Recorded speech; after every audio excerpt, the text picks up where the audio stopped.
বন্ধুরা, আমাদের ফেরিতে চলে আসছি এই বিকালবেলা ঘুরতে। সেই মজা।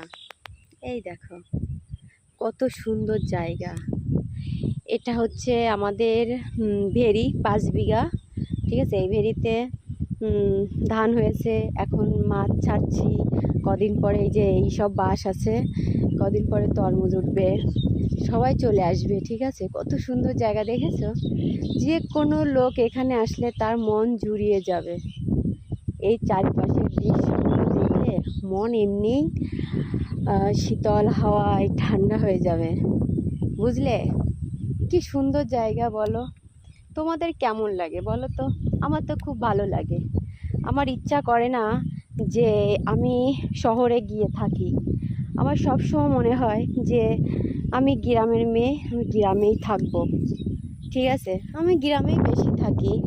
এখানে দেখো এত মানে ঘাসপালা অনেক কিছু আছে, তারপরও এখানে কিন্তু এই পাড়ের সাইড দিয়ে বিষাক্ত বিষাক্ত এই যে এই এই এই পাড় দিয়ে কালো কালকেউটো সাপ, পাহাড়ে কেউটো সাপ এই যে এখান দিয়ে চলাফেরা করছিল, দেখলাম। কিন্তু কি বলেন তো, ওরা আমাদের কোনো ক্ষতি করে না। সাপ আমাদের সত্যি কোনো ক্ষতি করে না। আর আমাদের এখানে একটা সাপ কেউ মারবেও না, কেউ মারবে না, কারণ সাপ আমাদের বন্ধুর মতো হয়ে গেছে, ঠিক আছে। ওদের যদি আমরা ক্ষতি না করি, ওরা আমাদের ক্ষতি করে না। আর আমরা এত এই দেখো এত সে বন জঙ্গল ভিতর কাজ করি, মাছ টাছ ধরা হয়, ঘাস কাটা হয়, দেখেছো।